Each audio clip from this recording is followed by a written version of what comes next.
자, 보경 스님, 네. 이제 읽어보세요.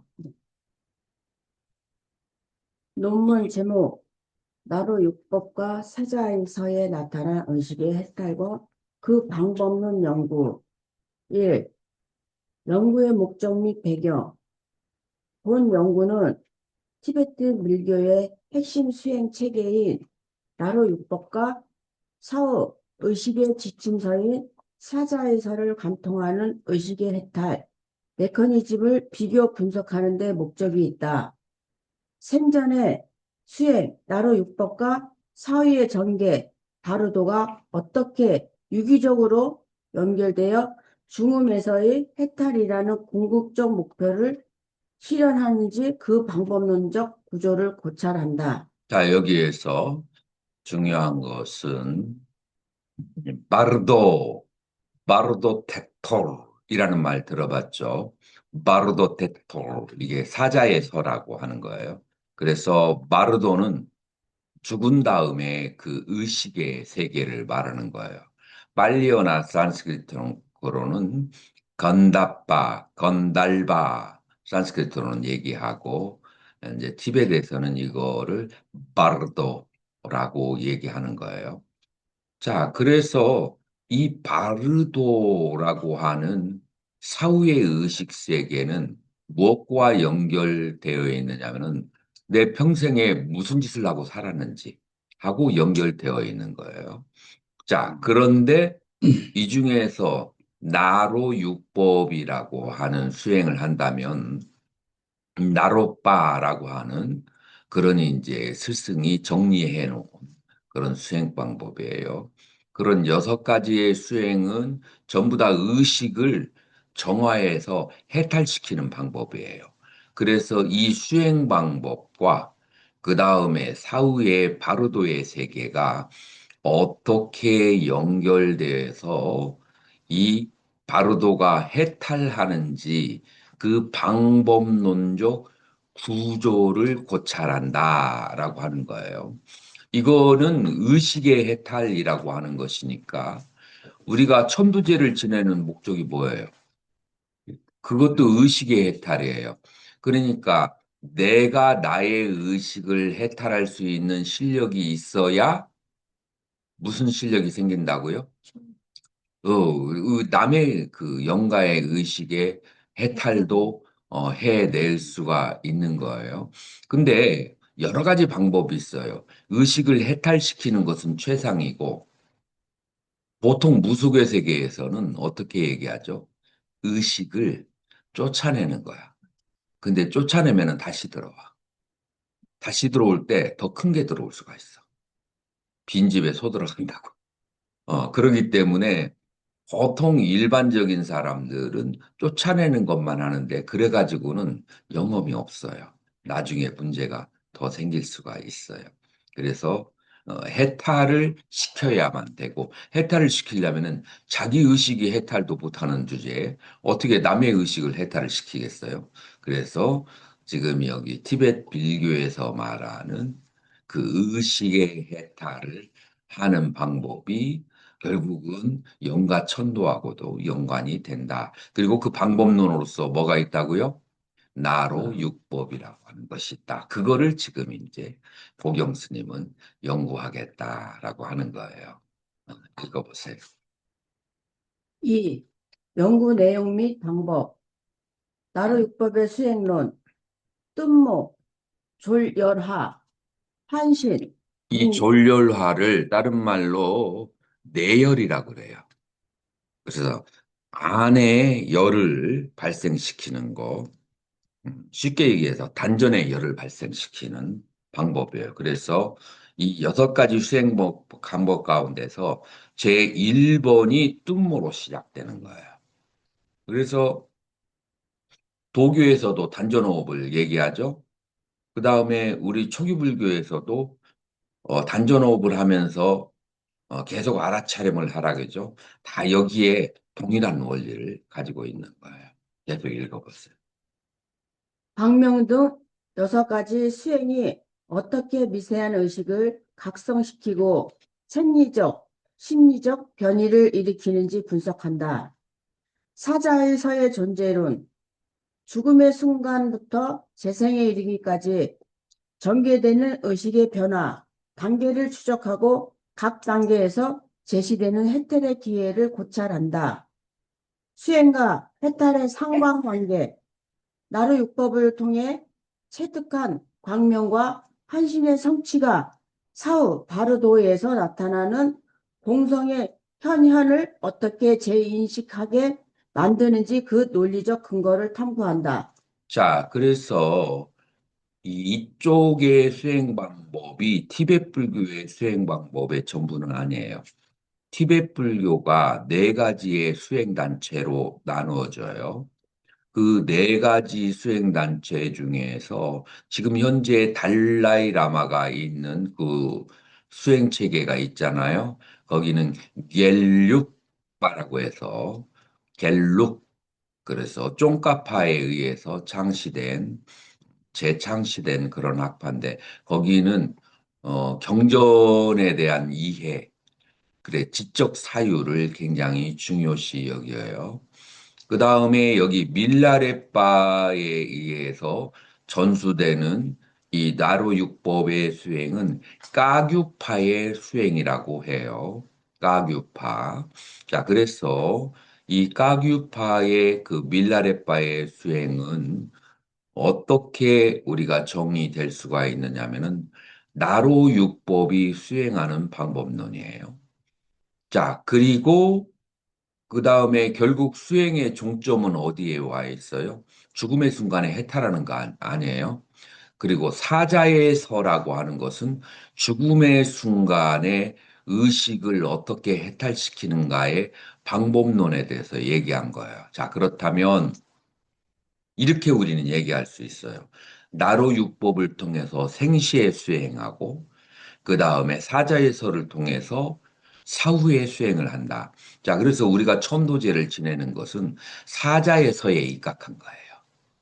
예, 죽은 다음에 그 의식을 그렇게 해탈시키는 그런 방법론, 그것이 바로 우리가 말하는 천도의 것인데 우리는 이 티베트의 수행 방법에 겉만 또아와 있어서 진정으로 이 방법을 전수받지를 못했어요. 물론 원나라 때에는 우리가 어느 정도 전수를 받았고 그리고 천수경이나 여러 경전들이 나왔는데 그게 세월이 갈수록 퇴색하고 전승이 끊어졌다라고 할 수 있어요. 자, 그래서 나로육법과 사자에서의 관계를 이해를 했나요?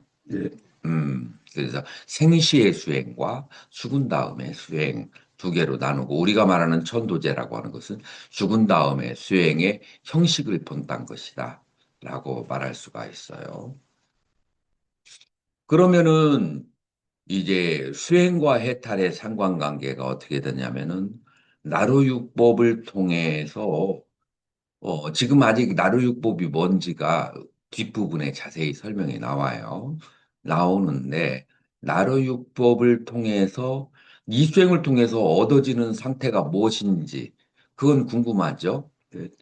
이제 우리 조사선에서 우리 그 몽산보보에 보면은 수행자는 수행이 잘 될 경우에 자면서도 광명이 보인다.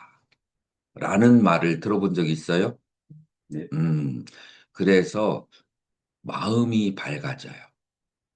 그래서 광명이 생겨. 그래서 첫 번째가 이 광명이 발생한다. 그래서 몸에서 어두운 에너지가 나는 사람들은 천도를 못해요. 음, 몸에서 광명이 발생해야 돼요. 이 광명은 뭐하고 연결되냐면은 맑은 의식하고 연결돼 있어요. 그래서 이 수행을 통해서 의식이 맑아지고 빛이 안에 내면에 빛이 나고 그게 이제 몸에까지 영향을 미치게 되는 거예요. 자, 그래서 요게 아, clear consciousness, 맑은 의식, 이것을 만약에 초기 불교의 얘기로 하면은 이 알아차림을 수행을 통해서 시기 수상항에 물들지 않은 그런 오늘 첫날에 공부를 했죠. 느낌에 집착하지 말고, 생각에 집착하지 말고, 그 다음에 욕구에 집착하지 말라고 하니까 이런 생각했을 거예요. 그럼 뭐하러 산대? 라고 했는데, 지금 여기에서 대답이 나오는 거예요. 맑은 의식, 빛나는 의식, 그것을 성취하기 위해서 나의 의식을 수상행으로부터 이제 보호하는 거예요. 자, 그렇게 이게 이제 첫 번째고, 나르유법을 통해서 얻어지는 상태가.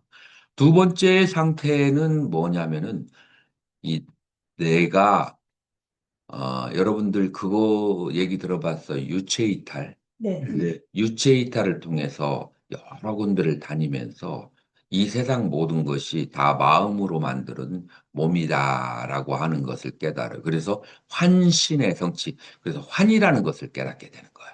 이 세상 모든 것. 그러니까 의식만이 실제로 존재하고 이 세상 존재하는 것은 모두 다 의식의 화연, 의식의 환이다. 라고 얘기하는 거예요. 이거를 이제 티벳에서 뭐라고 하냐면 법신만이 청정하고 보신과 화신은 그것은 만들어진 것인데 본질은 법신이다 라고 티벳 불교에서는 얘기하는 거예요. 자, 그렇게 됐다면 화는 어떠냐? 화는 공성이다. 공의 성질을 가지고 있다. 그래서 나르육법을 통해서 광명과 그 다음에 공성을 깨닫는 것, 이것이 목표다라고 할 수가 있어요. 이해가 되셨나요? 네. 다음 3번. 연구 결과 및 시사점. 본 연구는 바로 율법이 단순한 수행법을 넘어 죽음이라는 실존적 위기를 해탈의 결정적 기회로 전환하기 위한 사전 시뮬레이션이자 의식 훈련임을 논증한다.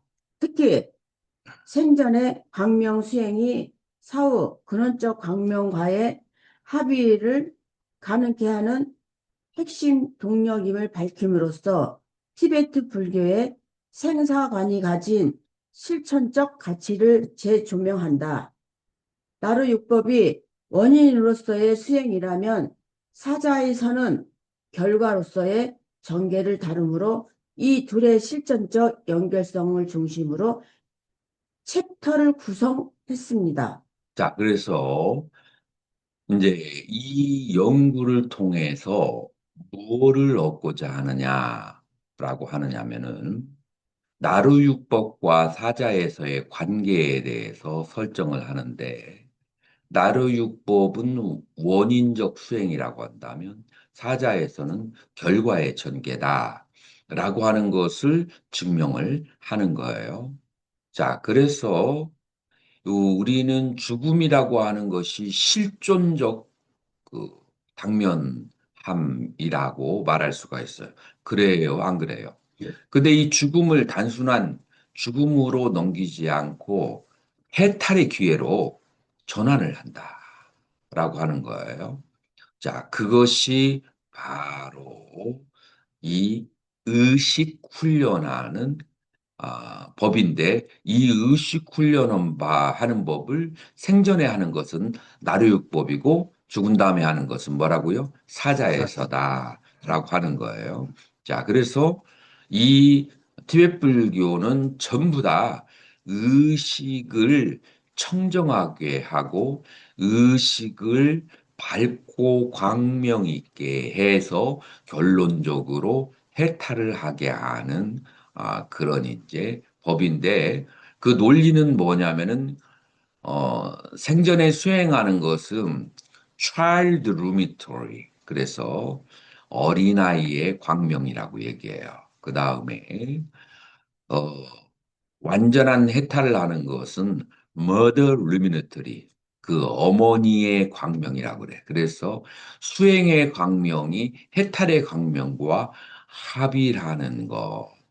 이것이 바로 이 지금 불교의 티베트 불교의 수행법이다.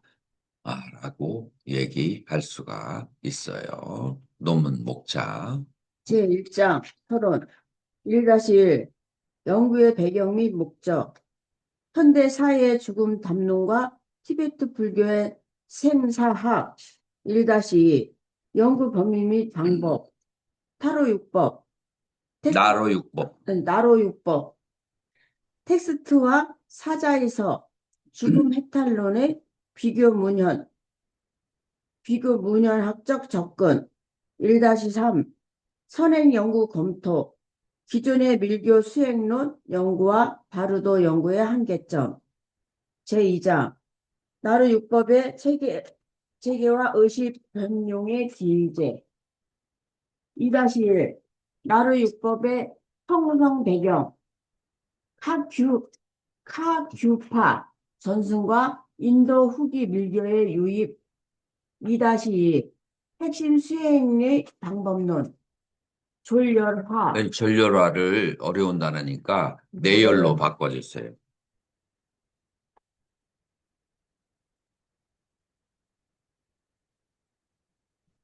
내열 내열 에너지 제어와 미세 의식의 각성 환신 현성계의 한영성 자각과 정화된 신체 형성 광명 잠과 꿈의 상태를 관통하는 근원적 자각 자, 이 광명은 이제 자면서 수행하는 거야. 그래서 생시에 수행하는 것, 자면서 수행하는 것, 그 다음에 죽으면서 수행하는 것. 모든 게 다 수행이야. 여기에서.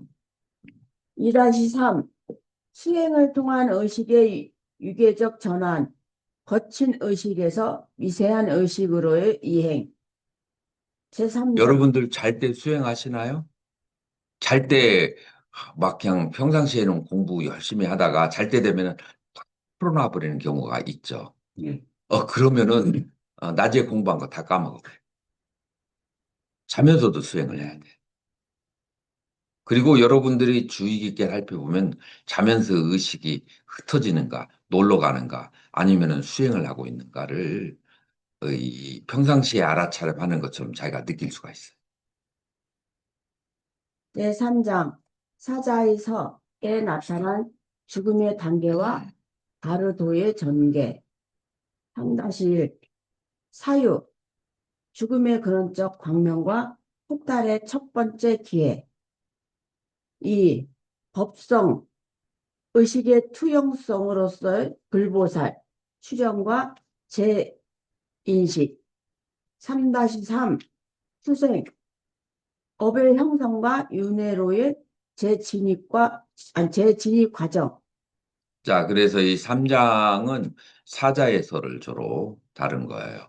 그래서 사자의 어, 이제 그 서에서는 찍케바르도, 찍케바르도라고 하는 것은 죽음의 그 순간이에요. 그 죽음의 순간에 이 망자는 무엇을 봐야 하는가? 그 죽음의 순간에 빛을 봐야 돼. 그래서 근원적 빛을 봐야 되는데, 업이 두꺼운 사람은 빛이 안 보여. 그리고 이 칼라가 보이고 어두운 게 보여. 그러면 그때 윤회로 이제 떨어지는 거야. 예, 순수한 빛을 봐야 되는데, 이 순수한 빛을 언제 봐야 되냐면은 잠을 잘 때도 봐야 되고, 잠에서 깰 때, 봐야 되고, 그 다음에 생시에 수행을 할 때도 빛을 봐야 돼요. 그래서 계속 빛으로 연결돼야 돼요. 의식이 가지고 있는 물들지 않는 특성이 하나가 뭐라고요? 빛이에요. 그 다음에 의식이 가지고 있는 또 하나의 특성은 암, 암과 빛, 이것이, 그 다음에 세 번째로는 의식이 가지고 있는 자족, 평화. 그래서, 어, 광명과, 그 다음에 암과 평화. 이것이 이 순수 의식이 가지고 있는, 해탈 의식이 가지고 있는 본래적 특성이에요. 그 죽음의 순간에, 그렇게 그거를 봐야 되고, 이제, 그래서, 이제 그것을 하는 방법으로서 이제 평상시에 불보살을 바라보는 트레이닝을 그렇게 하는 것을 법성이라고 하고 그 다음에 시집바바로도 이제 투생이라고 하는 것은 이제 10박 안으로 들어가는 거야. 어디로 들어가요? 모태로 들어가서 그래가지고 윤회를 하는 것을 이제 그때를 어떻게 수행을 해야 되는지 그때라도 제대로 관리를 해야 될 거 아니에요. 좋은 데로 가도록. 이게 엉뚱한 데로 도적수굴로 안 들어가고. 이제 이것을 이 세 가지를 다스리고 있는 것이 뭐다? 사자이다라고 말할 수가 있어. 사장. 나루율법과 사자에서의 상관적 구조 분석, 핵심장, 나루율법의 A 수행이 사자에서 B 단계에서 어떻게 구체적으로 작동하는가를 정밀하게 교차 분석한다. 4-1 수행된 광명과 본래적 광명의 합일, 나루율법의 광명 수행이 사후 해탈에 미치는 영향. 4-2 한신과 의생신 바르도에서의 의식체가 수행의 성취에 따라 변화하는 양상. 4-3 꿈의 수행과 죽음 상태의 제어, 중음 상태. 중음 상태의 제어, 자각몽 수행이 바로도의 공포를 극복하는 논리적 근거. 자, 그래서 여기서 자각몽 수행, 이제 꿈의 수행, 밀람이라고 해요. 그 자각몽 수행을 통해서 죽음의 순간을 자각몽은 이것은 생시에 하는 거죠. 근데 생시에 언제? 잠을 잘 때 하는 거예요. 이제 그때 그걸 통해서 죽음의 순간을 미리 체험을 해서 그래서 죽음의 공포를 다스리는 방법이 있고요. 그 다음에 이제 환신과 의생신을 이제 자세히 알아서 이제 인간이라고 하는 것이 자기의 업에 의해서 얼마나 다양한 모습으로 변화할 수 있는지를 이제 우리가 세상에 태어나면은 100년 동안은 다른 몸을 보지 못하잖아요. 자, 그런데 이게 잠을 잘 때와 그 다음에 의생신을 통해서 나의 의식에 따라서 수만 가지 몸으로 변할 수 있는 것을 실제로 보는 거라. 그렇게 실제로 보기 때문에 업에 의해서 이 몸과 세상이 이루어지는 것이지 실체하는 것은 존재하지 않는다라고 하는 것은 환이라고 하는 것에 그 깨달음을 얻어서 세상과 나의 몸에 대해서 헛된 집착을 놓아버리는 방법이 환신과 의생신의 이제 수행이라고 한다면 이제 나루유법을 통해서 수행을 하여서 얻어진 광명이 본래 우주적 그 광명, 해탈하고 동일한 색깔이거든요. 그래서 이것과 그 다음에 본래 해탈의 세계의 광명, 이 두 개의 관계는 자와 모의 관계를 가지고 있어요. 그래서 이 두 개가 합의를 하는 것을, 그것을 하는 수행 이렇게 이제 세 가지로 나루육법을 나눠볼 수가 있다. 이게 4장이에요. 5장. 의식의 해탈과 현대적 함의. 5-1 수행으로서의 죽음. 죽음을 능동적 해탈의 과정으로 전환하는 방법론 총괄. 2. 의식의 연속성 문제. 생, 사, 중음으로 이어지는 자각의 흐름. 5-3 나로 육법과 영과 퇴출의 관계. 4. 현대 죽음학 및 인지과학에 던지는 시사점. 자, 그래서 5-3을 쓰면 좀 길게 이제 써도 되는 거예요. 자, 그런데 이제 바탕을 가지고 있어야 돼요. 첫 번째, 죽음이라는 것은 수행의 한 과정이다. 라고 그렇게 봐야 되고, 그 다음에 의식이 연속성의 문제, 생과 사를 통해서 그 의식의 연속성의 문제에 대해서 5-2에서는 다뤄야 되고, 그 다음에 나로육법을 통해서 어떻게 영가를 해탈시킬 수 있는가? 이 부분을 5-3에서 다루고, 그 다음에 5-4에서 인지과학에서 말하는 죽음에 대해서 얘기. 네, 그렇게 하는 게 5장이에요. 구성이 어때요? 마음에 들어요? 네, 이미 잘 모르지만 좋습니다. 자, 6장. 결론. 6-1 연구 결과 요약. 6-2 본 연구의 학술적 가치 및 재현. 자, 이제 요렇게 해서 이제 기본적인 초록의 1단계와 2단계가 이제 된 거예요. 이제 3단계, 이제 초록의 3단계가 바로 이제 서론이 바로 초록에 들어가는 거예요. 읽어보세요. 1-1 연구의 배경 및 목적.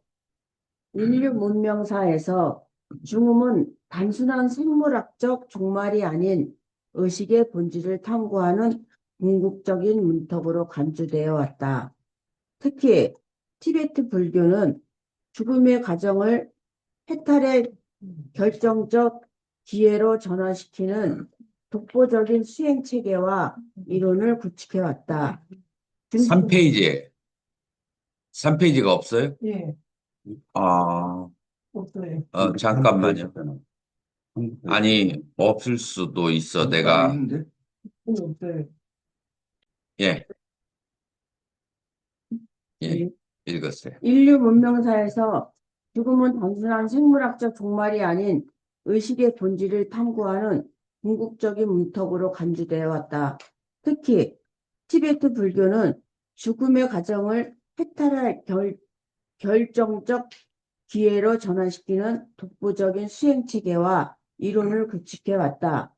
그 중심에는 나룻바로부터 전승된 나로육법이라는 실천적 수행 체계와 죽음 이후의 상태를 세밀하게 묘사한 사자의 서가 존재한다. 지금까지의 연구는 나로육법을 밀기적 수행 테크닉으로 다루거나 사자의 서를 종교적 의례 및 문화적 현상으로 접근하는 데 치중해 왔다.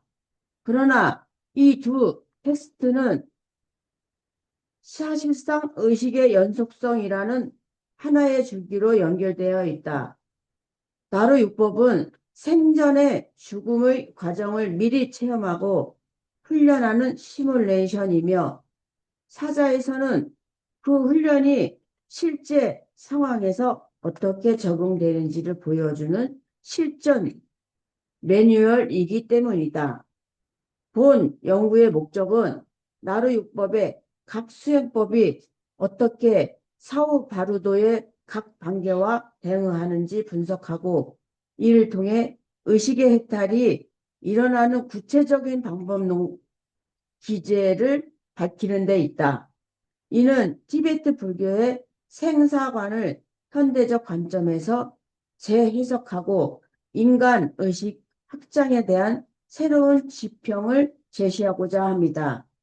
나루육법 수행론과 사자의서 존재론 사후론라는 거대한 두 산맥을 의식 해탈이라는 맥락으로 있는 논리적인 서론을 구성해 보았다. 자, 1- 연구의 범위, 요거를, 그러니까 연구의 배경과 목적은 이제 무엇이 되냐면은 그냥 지금까지는 나로육법은 밀교의 그냥 수행 테크닉, 사자에서를 이제 종교적 의식, 문화적 현상으로 생각하는 그런 것이 보편적이었는데, 이것을 어느 측면에서 다루냐 하면은 의식의 연속성이라고 하는 측면에서 다뤄보자 이거예요. 그러니까 생전과 그 다음에 잠자는 상태와 꿈 없는 상태와 죽음의 상태가 전부 다 의식의 동일한 흐름이라서 이 상태, 살아있을 때 의식의 상태가 죽음의 상태를 어떻게 결정짓는지 그것은 의식의 흐름이라고 하는 선상 속에서 다뤄보고자 한다. 이 말이에요. 이게 연구의 배경 및 목적이 되는 거예요. 자, 연구의 범위 및 방법. 본 연구는 티베트 불교 카규파와 닉마파의 전통적 주석서를 주요 텍스트로 삼는다. 텍스트 범위 나루육법에 관해서는 쫑카파의 나루육법 구결 입문과 마루빠, 밀라레빠의 전승 텍스트를 중심으로 하며 사자에서는 파두마 삼바바의 복장 유물인 바르도 테돌 원전과 그 현대적 주석들을 대조한다. 자, 그래서 연구의 범위 및 방법에는 내가 어떤 서적들을 다룰 것인지에 대해서 구체적인 언급이 이런 식으로 있어야 돼요. 자, 자, 연구 방법의 이제 1번. 비교 문현학적 분석 두 텍스트에 나타난 광명, 한신, 의식의 전이 등의 핵심 용어를 개념적으로 정의하고 비교한다. 2. 현상학적 접근, 수행자가 겪는 의식의 변형 상태를 심리학적, 현상학적 단계로 분석하여 주관적 체험이 어떻게 해탈이라는 객관적 결과로 이어지는지 추적한다. 3. 수행론 고찰, 단순한 이론적 연구를 넘어 프라마, 프라나, 프라나와 나디, 맥의 제어가 의식의 해탈에 미치는 물리적, 정신적 영향력을 고찰한다. 자, 연구 방법은 비교 문헌학적으로 봤을 때 사자에서와 그 다음에 나루육법의 문헌에서 나오는 핵심 용어를 개념적으로 정리해야 되고 이제 현상학적인 접근이라는 것은 수행자의 의식의 상태를 현상학이라고 말할 수가 있는데 이 개인적 주관적 체험이 어떻게 보편적이고 객관화될 수 있는지에 대해서 논리적으로 표현을 해야 되고요. 그러니까 내가 만약에 해탈을 했다, 내가 영가를 촌대를 했다, 내 혼자서 북치고 장구치고 한 것인지 이것이 제3자에게도 그런 결과가 주는 것인지에 대해서 어떤 논리적인 결과물을 제시를 해야 된단 말이에요. 주관적 현상으로 끝나서는 되지 않고 보편적이고 객관적인 현상으로 귀결되어야 된다. 이게 현상학적인 접근이고 세 번째 수행론적 고찰에서는 우리 이제 인도적인 언어예요. 프라나라고 하면은 우리가 기라는 말을 우리 중국에서는 중국 문화를 영향을 받은 기가 돈다라고 얘기를 하죠. 기가 막혔다라고 얘기를 하죠. 그래서 이 기라는 것과 그다음에 나디 이제 이 맥을 통해서 흘러가고 있는 의식의 제어가 어떻게 해탈하고 영향을 미치는지 이 물리적인 것이 정신적인 것에 어떤 영향을 미치는지 도교에서도 많이 연구를 해왔지만 인도의 아유르베딕의 그 과학을 바탕으로 해서 어떻게 이런 것들이 의식하고 연결되어 있는지 그거를 수행론적으로 이제 고찰을 해야 되죠. 이제 선행 연구 검토. 기존 현행 연구는 크게 두 부류로 나눈다. 첫째, 인도 후기 밀교의 성취법으로서 나로 율법의 역사적 전개와 유과적 기법을 다룬 연구들이다. 둘째, 사자에서의 나타난 융적 심리학 해석이나 임사 체험과의 비교 연구들이다. 그러나 기존 연구들은 다음과 같은 한계를 지닌다. 연결성 부족, 나로 율법의 수행이 구체적으로 사후 어떤 단계에서 어떤 방식으로 해탈을 견인하는지에 대한 통합적 분석이 미흡하다. 방법론의 부재, 해탈을 종교적 상징으로만 치부할 뿐 구체적으로 의식이 어떻게 현상적 자각을 유지하며 근원적 본성에 합일되는지에 대한 메커니즘 설명이 부족하다.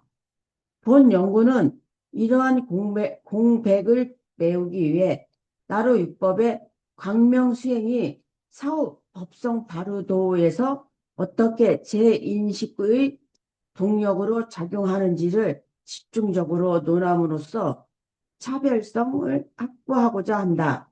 자, 기존에 우리는 논문을 쓸 때 남들이 똑같이 쓴 것을 써버리면은 그러면은 그 논문은 빵점이에요. 통과를 못. 그래서 과거에 어떤 연구들이 진행되었는지 리서치를 해야 돼. 그 다음에 내가 그것과 어떻게 차별되는지, 나의 것이를 그 얘기를 해줄 수 있어야 돼요.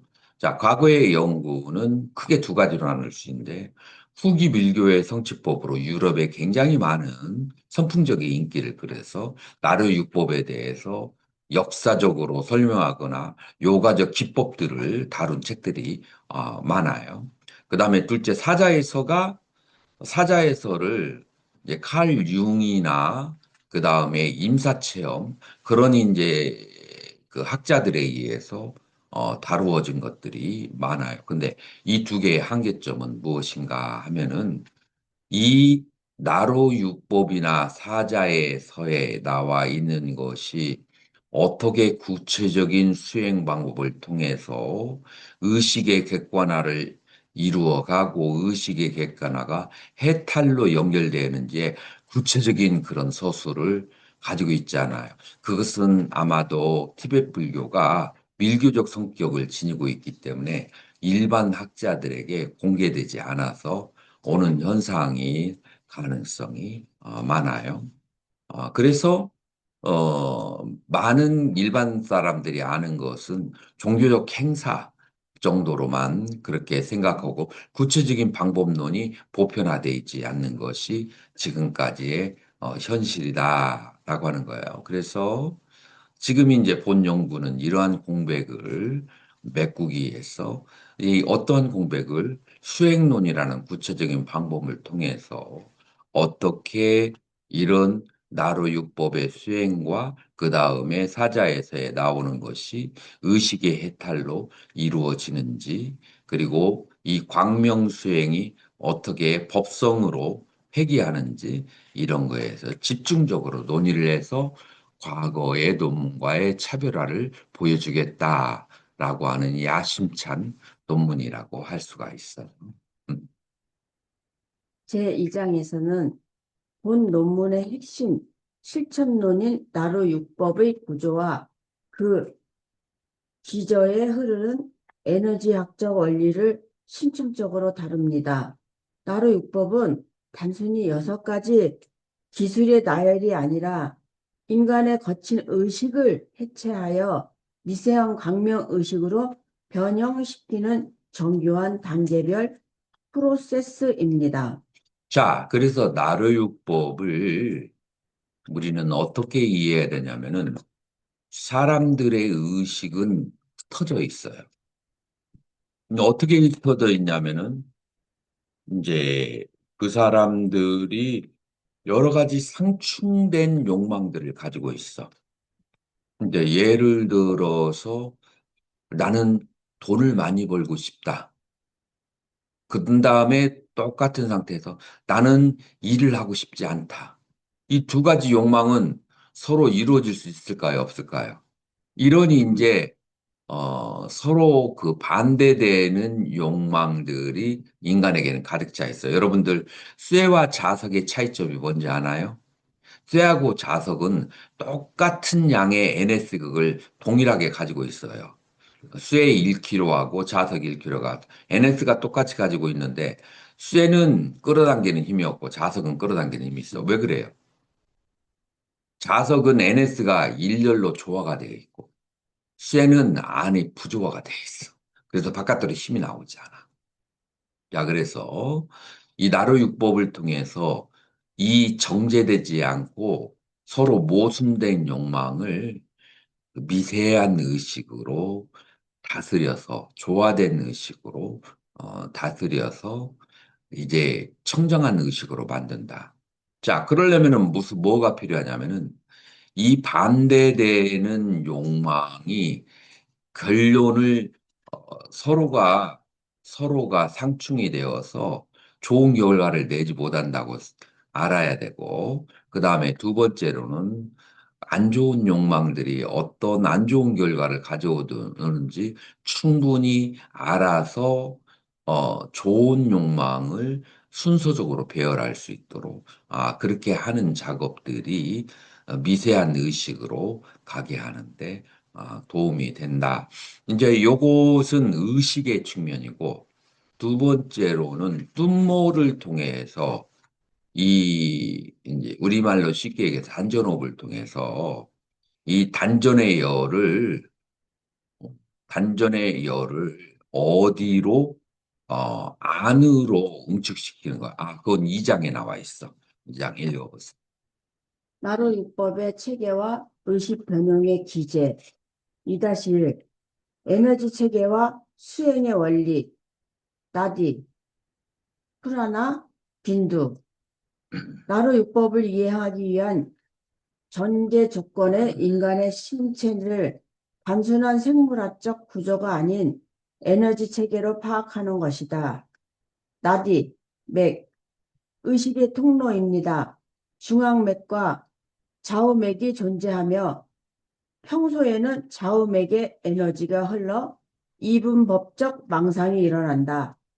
프라나, 기, 의식을 실어 나르는 말과 같습니다. 프라나의 움직임이 곧 마음의 움직임이다. 빈두, 명점, 의식의 정수이자 에너지의 응축점, 핵심 원리. 나루육법은 흩어져 있는 프라나를 중앙맥으로 강제로 진입시켜 의식의 거친 파동을 잠재우고 본연의 광명 상태를 인위적으로 이끌어내는 기술이다.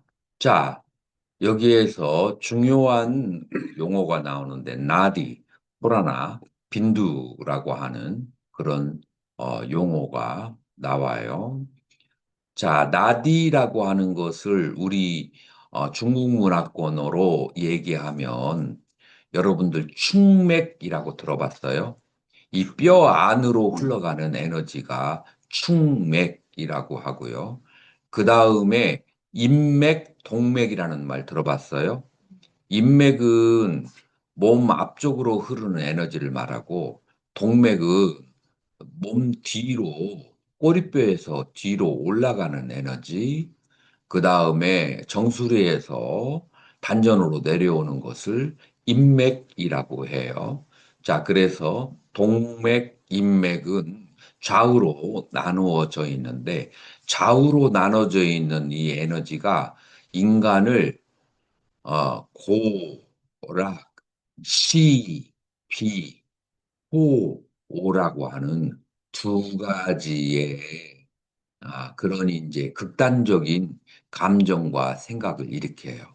괴롭고 즐겁고 옳고 그르고 그 다음에 좋고 싫고 하는 그 이분법적인 것들이 전부 다 나누어진 에너지에서 오는 거거든요.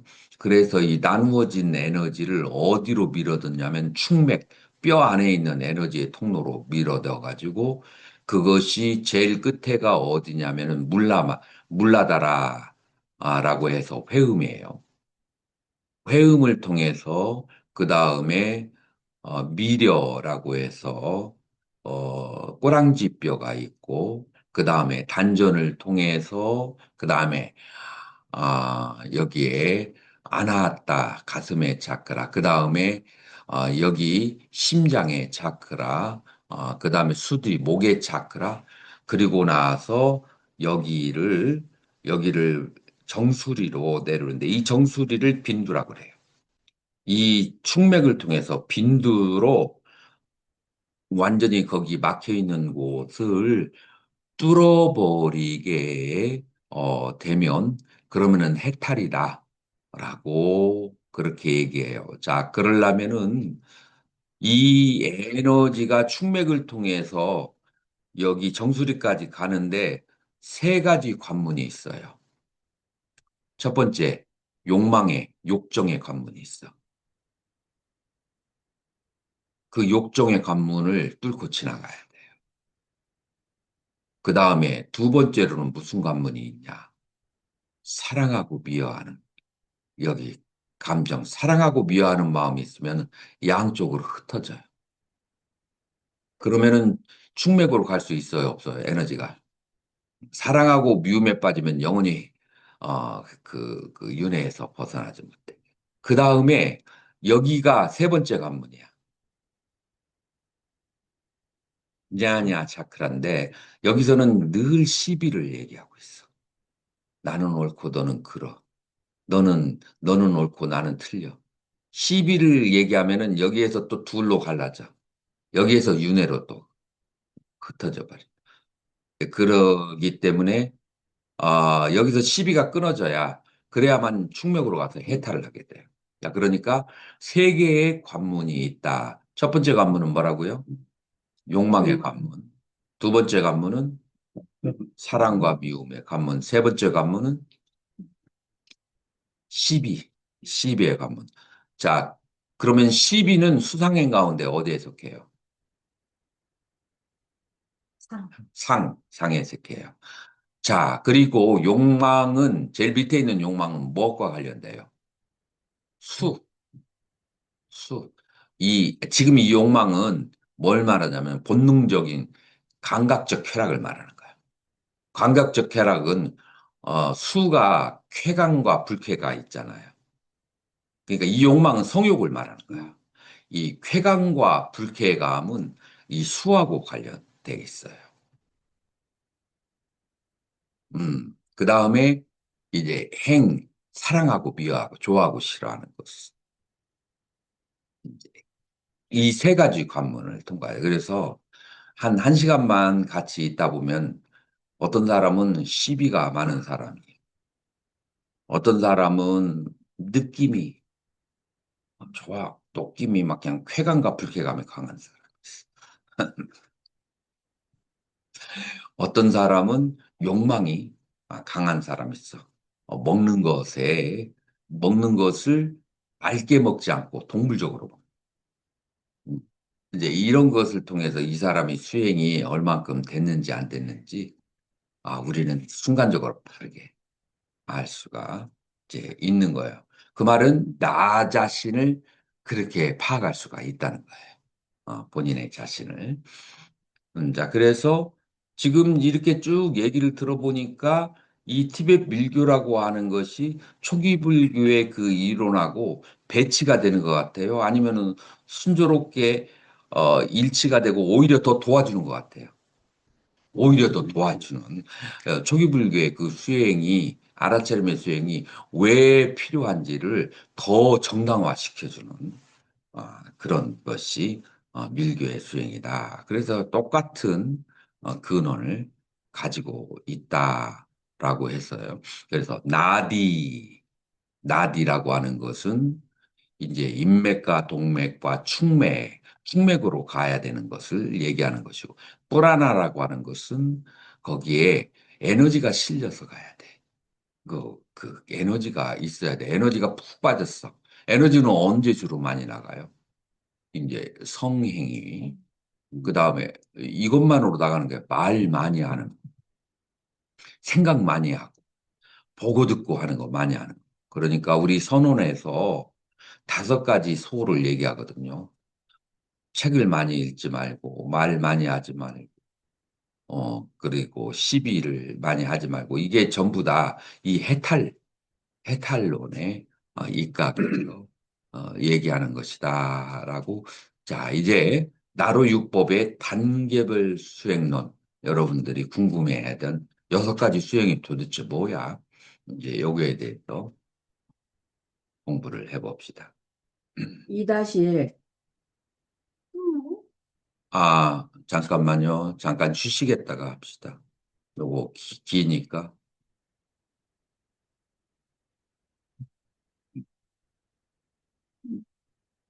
뚠목.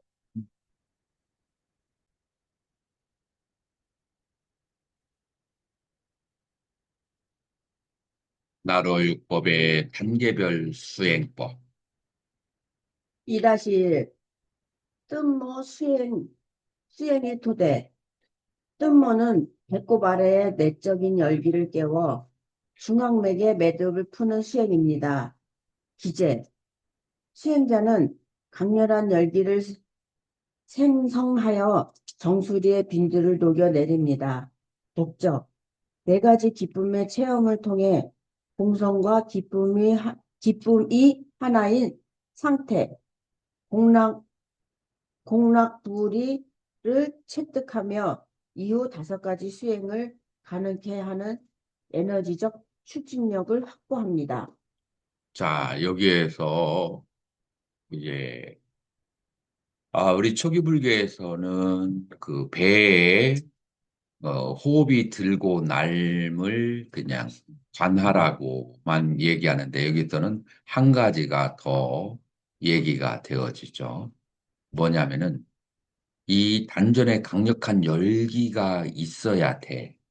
자, 그것은 초기 불교의 수행에서 마찬가지. 열이 있어야 그래야만 뭐가 발생한다고요? 습도가 생기고 수분이 있을 때 산매에 들어간다.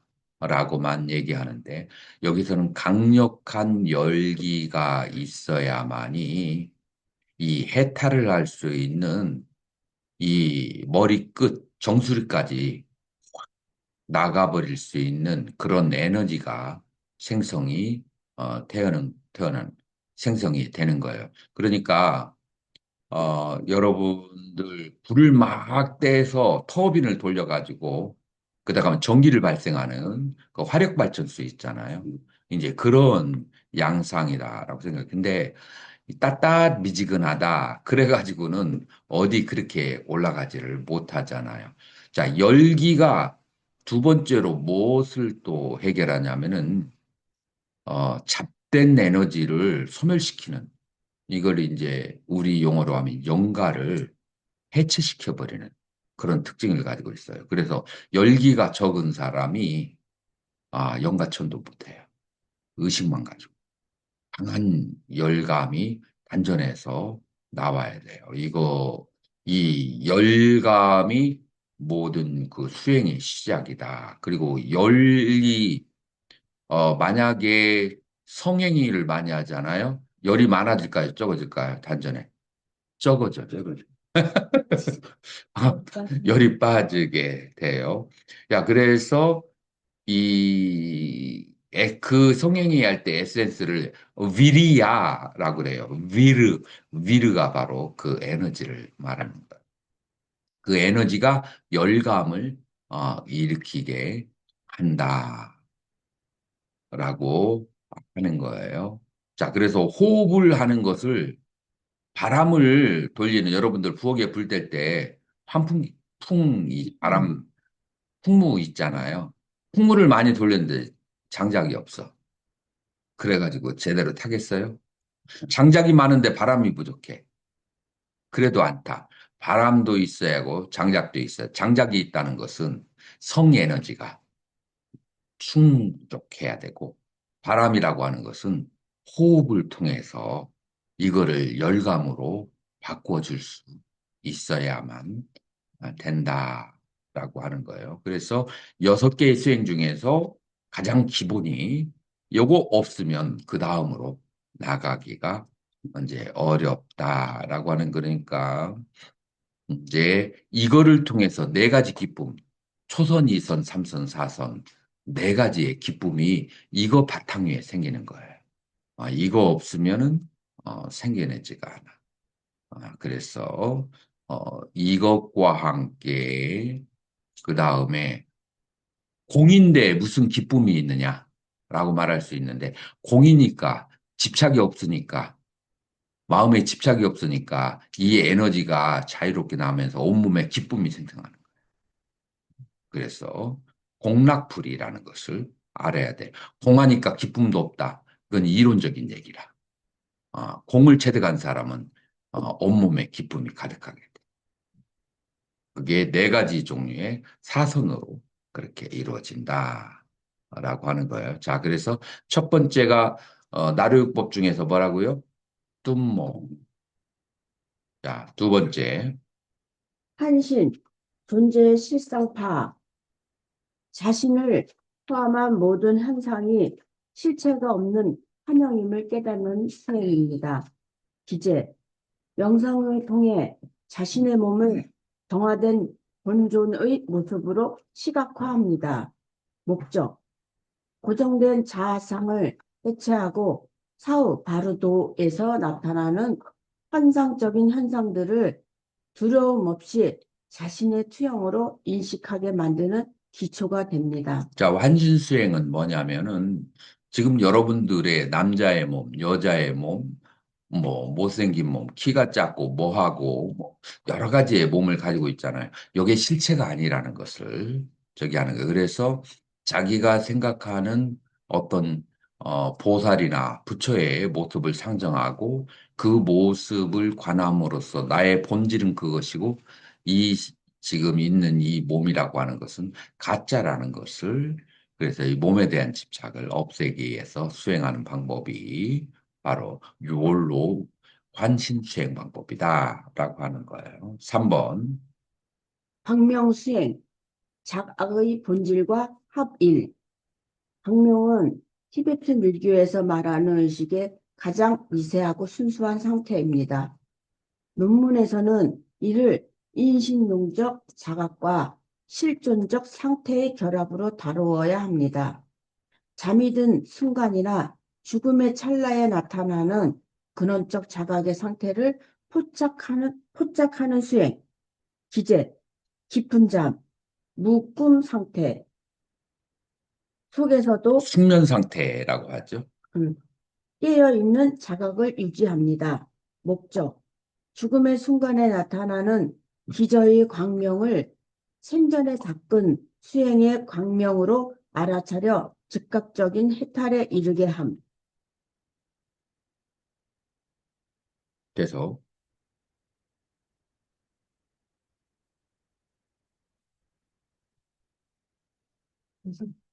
네, 기저의 광명과 수행의 광명. 광명 수행의 핵심은 어머니 광명과 자식의 광명을 만나는 합일에 있습니다. 어머니의 광명, 모든 존재가 죽음의 순간에 자연적으로 마주하게 되는 우주적이고 근원적인 마음의 본성입니다. 평범한 사람은 이 강렬한 빛에 압도되어 기절, 의식 상태로 빠져버립니다. 자식의 강명, 수행자가 생전의 명상을 통해 인위적으로 닦아놓은 광명의 상태입니다. 합일의 메커니즘, 생전의 광명을 닦은 수행자는 죽음의 찰나에 나타나는 어머니의 광명을 보는 순간 마치 헤어졌던 어머니를 시장에서 만난 아이처럼 본능적으로 그것이 자신의 본성임을 알아차리고 그 속에 녹아들어 해탈합니다. 계속 광명 수행의 단계, 잠과 묶음의 활용. 광명 수행은 깨어있을 때뿐만 아니라 깊은 잠의 단계를 이용합니다. 수행 기제, 잠이 들 때 거친 감각들이 수렴되는 과정을 관찰하며 꿈도 없는 가장 깊은 잠의 상태에서 의식의 끈을 놓지 않고 텅 빈 명료함을 유지합니다. 논리적 근거, 깊은 잠의 상태는 생물학적으로 죽음의 과정과 매우 유사합니다. 따라서 잠꿈에서 광명을 유지할 수 있다면 죽음의 순간 사유 바르도에 나타나는 광명 역시 놓치지 않을 수 있다는 논리입니다. 자, 이 광명수행은 생시에하고 그 다음에 숙면에 들었을 때 하는 수행이에요. 자, 그러면 꿈을 꿀 때는 수행을 하지 않느냐?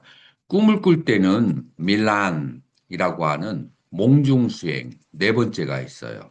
자, 그래서 생시에 수행하고 그 다음에 꿈을 꿀 때, 숙면의 상태에서 수행을 하는데, 이 숙면의 상태에서 수행을 하는 이유는 무엇이냐면은, 이 숙면의 상태하고 죽음의 상태가 거의 유사한 그런 메커니즘을 가지고 있어요. 그렇기 때문에 이 숙면의 상태에서 여러분들이 둘 중에 하나예요. 깊은 잠을 잘 때 크게 꿈까지 합치면 셋 중에 하나예요. 그래서 꿈을 꾸거나 깊은 잠을 잘 때 아니면은 여러분들이 마음에 무기라는 대상에가 있으면 그러면 숙면에 빠지게 돼요. 무기라는 대상을 가지고 있으면. 그 다음에 세 번째, 여러분이 의식을 알아차리는 상태. 이 셋 중에 하나의 상태에 있어요. 자, 기본적으로 잠에 들게 되면은 꿈에 꿈을 꾼다.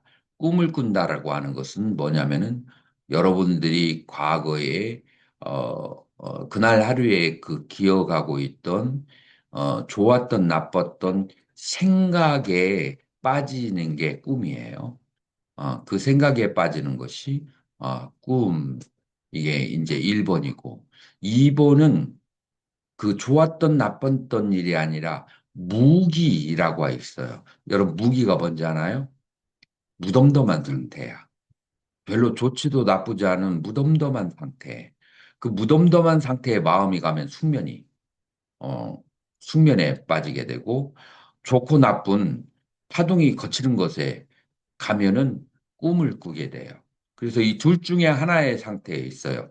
수행자는 어떻게 해야 되느냐? 그 의식을 관조해서 의식을 바라봐야 돼요. 의식을 바라보면은 그 의식에서 의식이 특징이 뭐가 있다고 했죠? 의식의 특징이 뭐라고 했죠? 의식의 특징은 알미 있고, 그 다음에 의식의 특징은 광명이 있고, 의식의 특징은 편안함이 있다.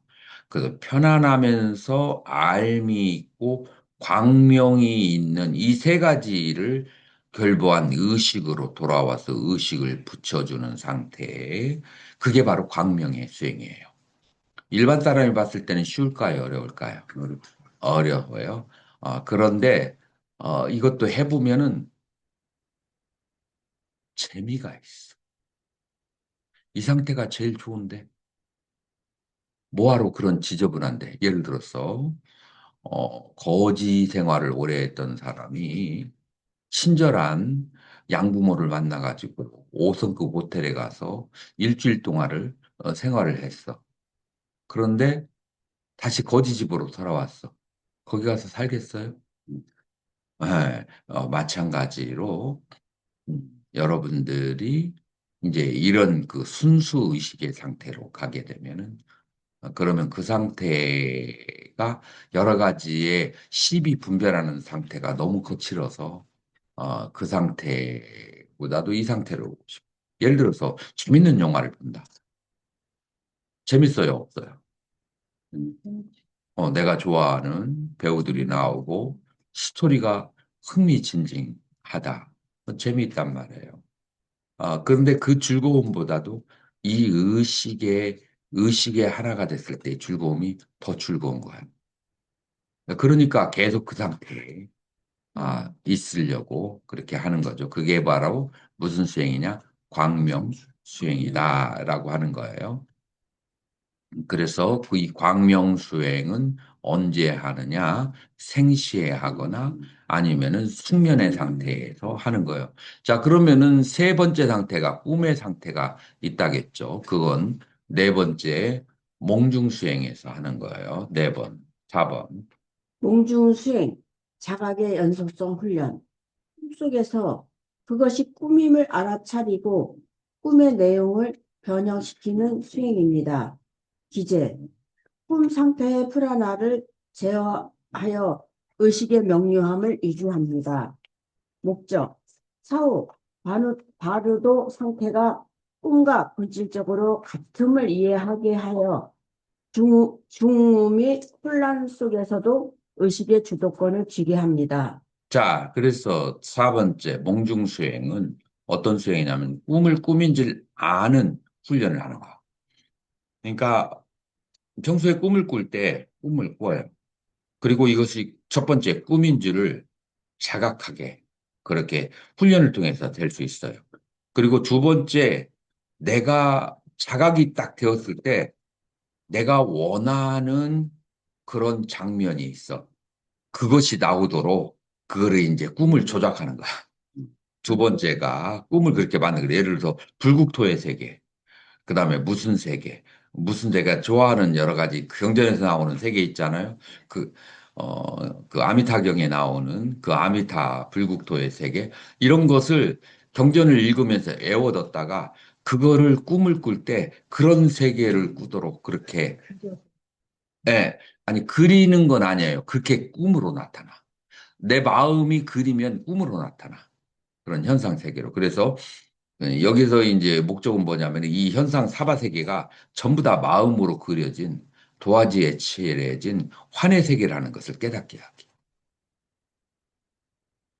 집착하지 않게 하기 위해서. 집착하면 가다가 어디에서 걸려요? 좋아하고 싫어하는 것에 걸려버리면 여기에서 나디가 양쪽으로 나누게 되고 그러면 해탈을 하죠. 그러면 내가 해탈하지 못하면 천도 죽으라고 해봤자 천도가 최소한 내가 천도를 할 때는 이런 상태를 유지를 해야 돼요. 그래서 나는 천도제 지낼 때 아침에 잘 안 움직여.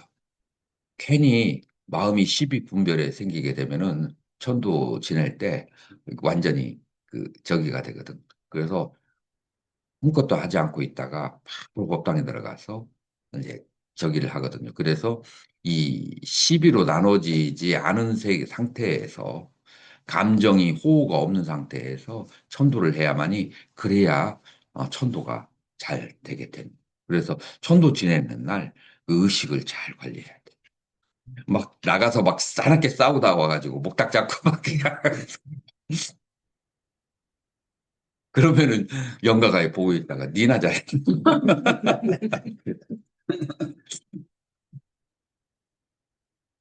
라고 그렇게 하는 건데. 그래서 이제 몽중 수행은 이제 그렇게 하는 거예요. 자, 그래서 세 번째로 몽중 수행을 통해서 그렇게 환이라고 알게 되면 내가 죽은 다음에 보이는 세계도 환이라고 알아서 집착하지 않으면 바로 해탈과 이 죽음의 세계에서 나의 업의 그림자로 예를 들어서 여러분들 밤에 이렇게 나갔어. 근데 저녁에 막 내가 얘기를 해서 저래 나는 한 50마리 이상 독사를 본 것 같아. 라고 막 얘기를 했는데 밤에 화장실 그러면은 뭐가 발에 물컹 잡혔어. 심장마비 걸려가지고 기절을 해버리는 거예요. 그런데 사실은 뭐예요? 사실은 그렇지 않아. 자기 마음의 생각이 자기 자신을 그렇게 경험하게 만드는 거예요. 어떤 사람은 발에 물컹하고 잡히니까 아 따뜻하고 좋네. 달빛이 별빛이 좋네. 달빛도 좋고 막 그래서 밤길을 여기 나오는데 막 그냥 신선하고 쾌적하게 나올 수 있어.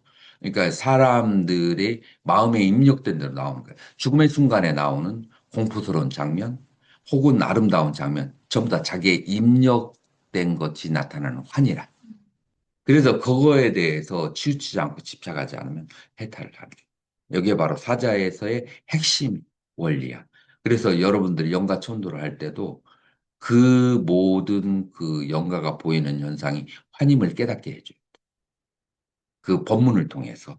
혹은 이 여러분들 그 천도제 지내는 그 내용이 다 그걸 환희라는 것을 깨닫게 하는 그런 선사들의 내용으로.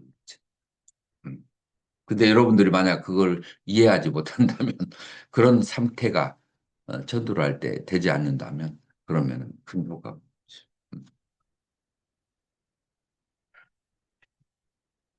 자, 그래서 이제 5번 바로도 수행, 중요 수행. 중요 수행, 사후 전이의 예비 연습, 잠과 깸 사이, 혹은 죽음의 이행기 상태를 직접 다루는 수행입니다. 목적, 죽음의 단계별 징후, 지수, 화풍의 해체를 미리 숙지하여 실제 죽음 시 당황하지 않고 해탈의 경로를 선택하게 합니다. 2-6. 전이, 의식의 강제 탈출, 죽음의 순간 의식을 정수리의 중앙맥을 통해 정토로 쏘아 올리는 기술입니다. 기제, 강력한 시각화와 기공을 통해 의식의 통로를 개방합니다. 목적, 바르드의 위험한 과정을 생략하고 곧바로 정토에 도달하는 지름길을 제공합니다. 2. 포화, 의식의 전이와 탈출. 포화는 수행의 성취가 완벽하지 못하거나 죽음의 순간 바르도의 혼란을 겪지 않고 곧바로 해탈하고자 할 때 사용하는 비상구와 같은 수행입니다. 1. 신체적 구조와 에너지의 통로. 포화는 인간의 신체를 하나의 집으로 의식을 거주자로 비유합니다. 9개의 구멍. 일반적인 중생의 의식은 구금, 치, 눈, 귀, 코, 입, 성기 등 9개의 구멍을 통해 빠져나가며 그 통로에 따라 6도 윤회의 향방이 결정됩니다. 범혈, 포화는 정수리에 있는 백회, 범혈을 유일한 탈출구로 삼습니다. 이곳은 깨달음의 세계인 정토와 직결되는 황금의 문입니다. 자, 그래서 밀교에서는 여기를 정토라고. 그리고 여기에 정토의 중앙에 있는 분이 누구예요? 아미타불이에요.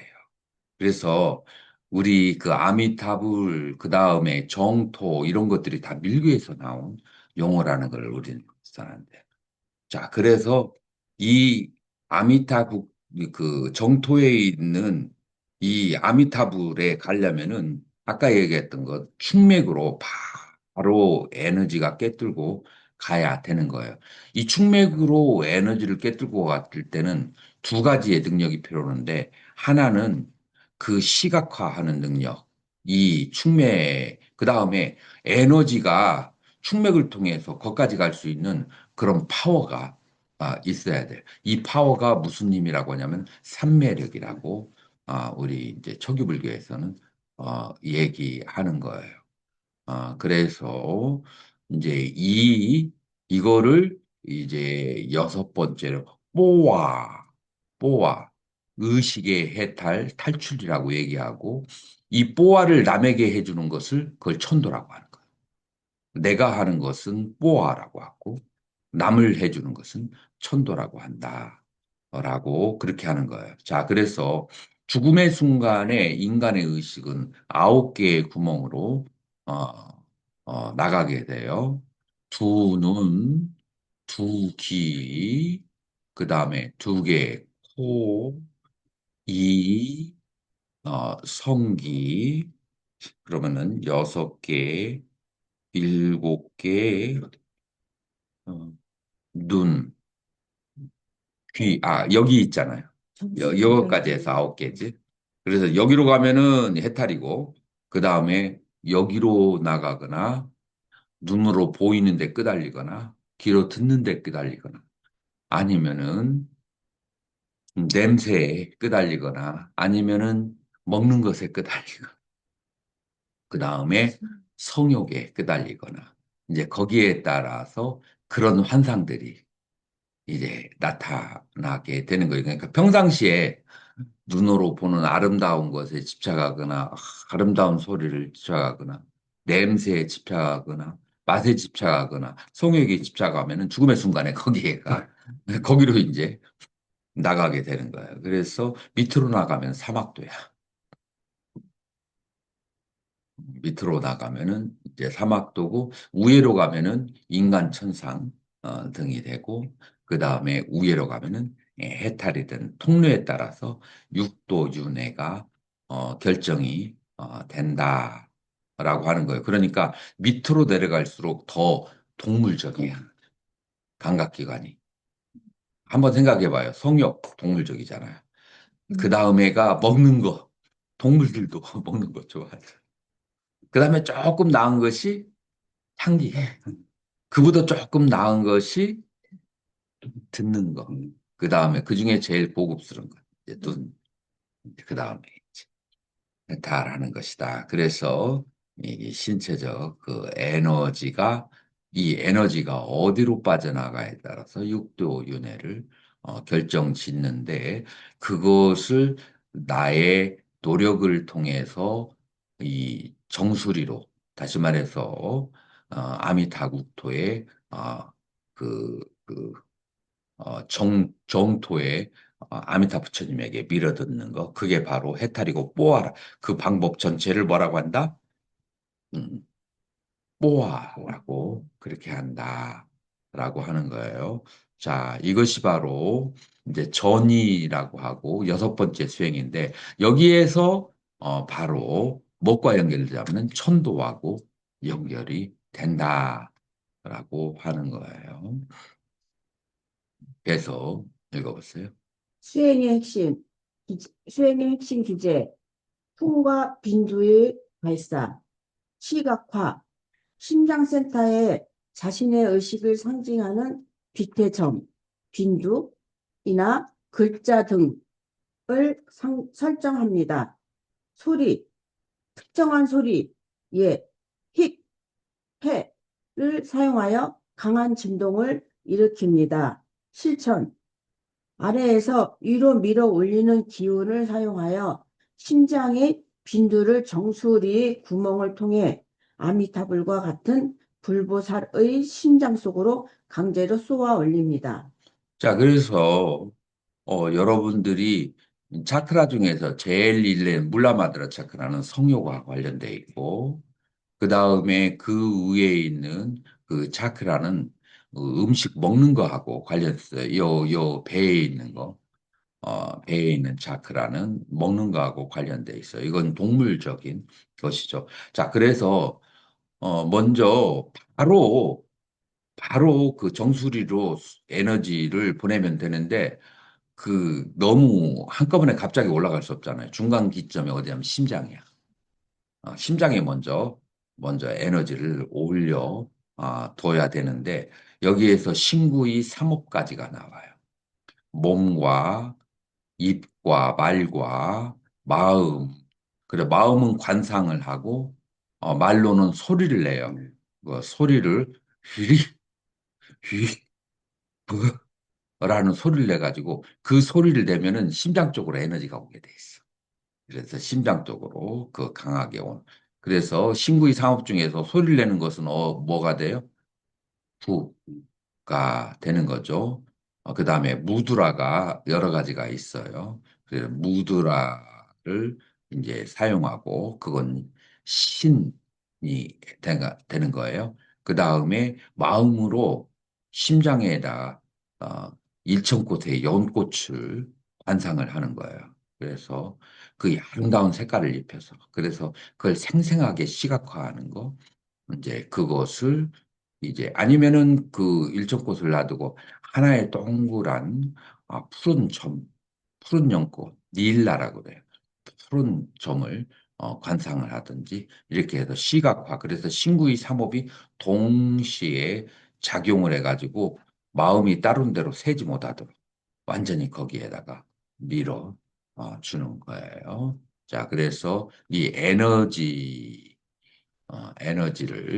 그 다음에 시각. 그래서 뿌라나와 빈두 이 두 가지를 활용해 가지고 그렇게 집중을 하는 방법을 이제 활용하게 되고 그래서 3번 소화의 종류와 해탈의 위계, 논문에서는 소화의 수준을 세 가지로 분리하여 서술할 수 있습니다. 법신, 소화, 광명의 본성을 깨달아 그대로 합일하는 세상의 전이, 보신, 소화, 자신의 의식을 보존의 형상으로 변형시켜 전이하는 중둥의 전이, 하신포와 정통에 다시 태어나 수행을 이어가기를 발언하는 일반적 전이. 자 보아가 크게 법신, 보신, 화신, 뽀와 세 가지가 있어요. 그 사람의 이제 근기에 따라서 이제 하는 건데, 법신 뽀와는 뭐냐면은, 광명의 본성, 아까 얘기했죠. 이 본성이 의식이라겠죠. 의식에는 세 가지가 있는데, 뭐가 있다겠죠? 세 가지가 첫 번째로는 광명이 있고, 두 번째로는 알미 있고, 세 번째로는 평화가 있어요. 자, 그래서 그 세 가지의 본성을 체험하게 되면은 바로 법신보와 바로 해탈을 하게 되는 거예요.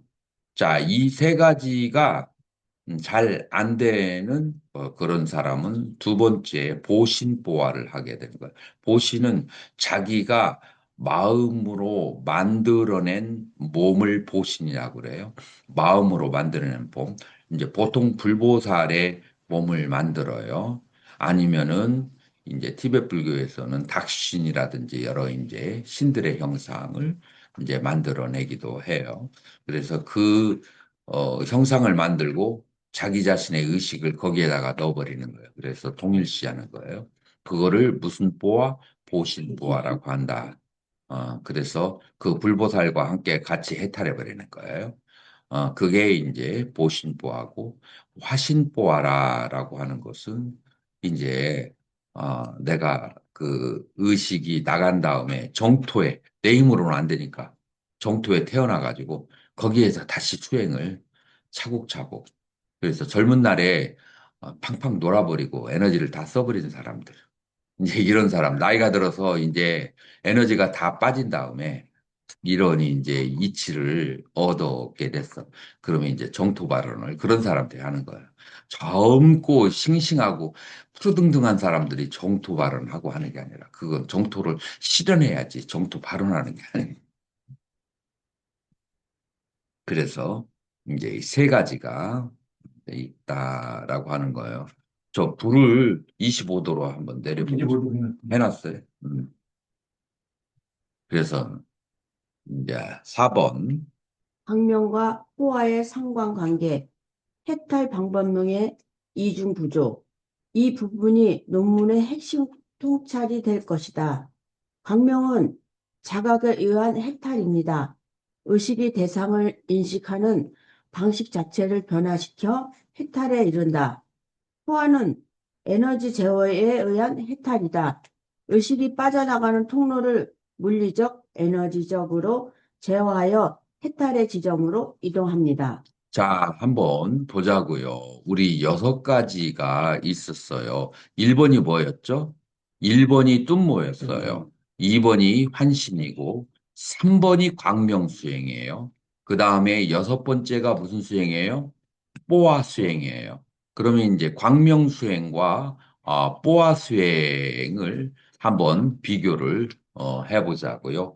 광명은 우리가 초기 불교로 한 순수 윗바사나 를 하는 방법이라고 한다면 뽀아는 뚱모를 통해서 에너지를 통해서 충맥을 통해서 팍 뚫어버리는 에너지적 수행이에요. 그러니까 의식의 수행, 에너지의 수행 이 두 개를 3번과 6번에서 다 다루고 이 나루육법에서 이 두 가지를 동시에 활용한다라고 하는 점이 특징적이다라고 하는 것을 여러분들이 이해해야 돼요. 무슨 말인지 알겠죠? 너무 의식만 생각하고 몸의 에너지 관리를 잘 못하게 되면 실제로는 해탈이 안 될 수가 있어요. 그래서 너무 에너지만 생각하고 의식을 청정하게 하지 않으면 그것도 안 되고 이 두 가지가 조화를 잘 이루어야 돼요. 그래서 그런 면에서 수행의 본질을 티베트 불교는 다 간직하고 있다라고 그렇게 말할 수가 이제 있는 거예요. 소결. 나루육법의 통합적 구조. 나루육법은 개별적인 테크닉이 아니라 뜻모로 동력을 얻고 환심과 꿈으로 현상의 실체를 깨달으며 광명으로 본질에 합일하고 실패할 경우 전이 호화로 차선책을 도모하는 완벽하게 설계된 해탈 시나리오입니다. 나로 육법의 6가지 수행 중 광명은 해탈의 직접적인 원인이 되는 본질적 수행이며 뽀아는 죽음의 순간에 사용하는 가장 강렬하고 실천적인 기술입니다. 이 두 요소를 깊게 파고들면 논문의 핵심인 의식의 해탈 방법론이 더욱 선명해진 연구 포인트, 수행자가 생전에 광명 수행을 통해 의식의 미세함을 훈련했다면 죽음의 순간 호화를 실행할 때 그 집중력과 성공 확률이 비약적으로 높아진다는 점을 강조하여 두 수행의 시너지를 논리화한다. 자, 그래서 이제 나라요법을 전체적으로 한번 살펴보자고요.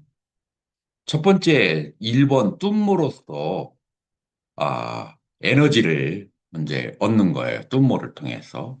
자, 그리고 2번과 3번 환심과 꿈의 수행으로서 현상계가 허망하다는, 현상계에 집착하지 않는다는, 그런 이제 실체를 깨달아야 되고, 그 다음에 광명으로서 의식의 본질, 해탈의 본질의 합이라고, 그 다음에 만약에 이 광명을 하다가 그 실력이 부족하면은 이제 죽음의 순간에 뽀아 수행을 해가지고 그래가지고 마지막의 순간까지도 완전하게 그렇게 저기 하는 완벽한 해탈 시나리오다라고 하는 거예요.